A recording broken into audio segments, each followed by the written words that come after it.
Yo creo que utilizo el símil de que no podemos esperar a que amanezca, sino que tenemos que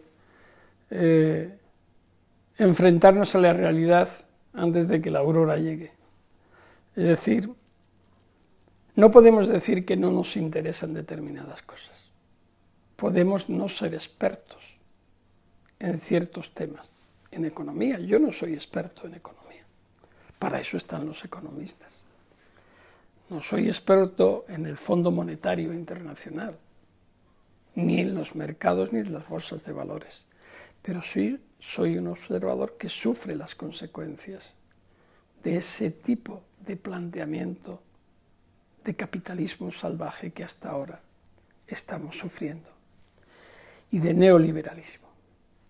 Para mí, la idea neoliberalista, es decir, la primacía de la individualidad y del apoyo a quienes mueven el capital sobre lo que supone el verdadero capital, que es el ser humano, que es el ámbito social, es lo que me plantea la idea de que tenemos que dar un cambio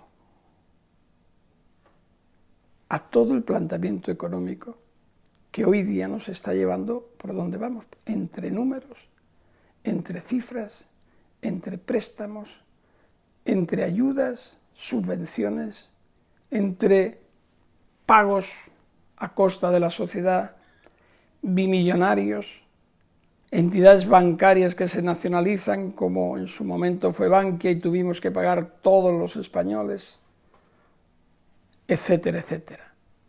Y lo que subyace debajo de todo esto es que seguimos con la misma dinámica y no nos atrevemos a cambiar el modelo, es decir, poner la economía al servicio del ser humano. Alguien me puede decir, hombre, eso es evidente, si la economía funciona, comemos, progresamos. No, no quiero decir esto, es decir, nosotros somos un mecanismo, somos una parte del engranaje del mecanismo económico que mueve el mundo, pero no somos el elemento fundamental. El elemento fundamental aquí son que la bolsa de Nueva York funcione, que el mercado de alimentos de, no sé, de China, o de Chicago, o de Holanda, fije los precios y casi se ponen de acuerdo para subirlos o bajarlos cuando de ahí depende una hambruna o que pueda haber un desastre humanitario en otra parte del mundo, normalmente en África o en Latinoamérica y demás. ¿Por qué acontece esto? ¿Por qué si hay mecanismos para que el hambre no siga, para que el empobrecimiento no arraigue en determinadas zonas, no se hace? ¿Qué nos pasa para que esto sea así? Se dice que hay fracasos, son países fracasados, son gobernantes corruptos, ¿ok? Pero ¿qué hacemos para que esto no sea así? Y en ese planteamiento, que entra todos los procesos de corrupción en los países fallidos, el aprovechamiento, el enriquecimiento, etcétera, entra lo que yo hablo de el cambio de modelo, de introducir un modelo de humanidad y de responsabilidad en la economía, de que ésta se humanice y se ponga al servicio del ser humano. Y eso significa invertir, poner lo social en primer lugar por encima del capital. Alguien me dirá, bueno, eso no es una idea nueva, eso es lo que se proponía desde la izquierda y desde hace ya más de un siglo. Y yo digo, sí, pero es que no es malo. Es que no es malo. Lo único que tenemos que hacer es analizar la situación real y evolucionar. Una redistribución de rentas, una equiparación, porque dentro de los límites capitalistas, porque es el sistema que tenemos el que sistema y no creo que vaya a evolucionar, pero cuando se dice es que yo he llegado aquí arriba por mis propios merecimientos. ¿Cómo es esto? para llegar ahí has tenido que utilizar todos los mecanismos probablemente del Estado, todo el apoyo social correspondiente a nivel de consumo, por ejemplo, y todas las personas que socialmente, laboralmente, lo han hecho posible.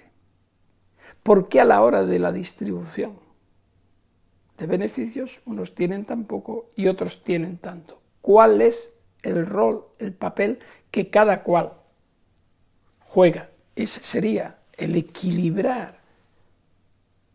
Ese papel que cada uno juega sería la redistribución, equiparar en los mecanismos de producción el aporte de cada cual.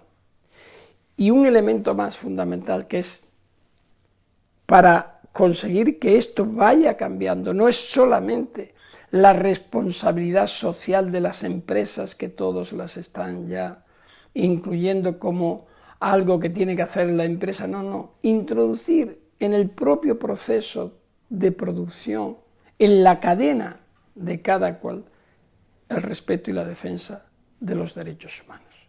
Y eso implica muchos compromisos.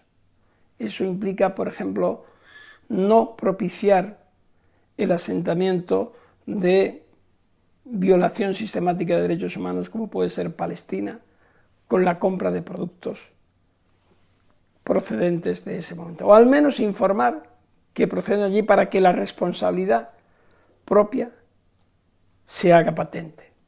Por tanto, la visión, partiendo evidentemente de planteamientos económicos de autores como Thomas Piketty y otros que van en una línea similar, yo la centro en ese análisis de equilibrio y de aproximación, de humanización de los mecanismos económicos y luego también de responsabilidad. En algún momento hago referencia a la necesidad de tipificar mecanismos de contención, incluso de acción penal cuando los mecanismos financieros, los de aprovechamiento de estos mismos para violentar derechos fundamentales, son necesarios definirlos y perseguirlos. Me recuerdo en la crisis de 2008 cuando en Grecia se anunció que iba a haber las medidas de restricción correspondientes y en un fin de semana desaparecieron más de 2.000 millones de euros que salieron de Grecia en ese momento.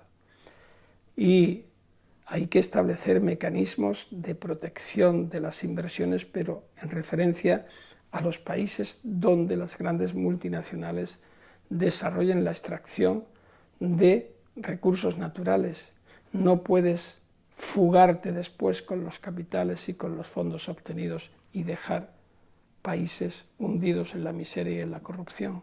Es decir, hay que responsabilizar los mecanismos de desarrollo económico y humanizarlos, es decir, ponerlos al servicio del ser humano. Eso es un poco la idea. Luego, en el capítulo se hacen referencia a ejemplos que están sacados evidentemente de los expertos.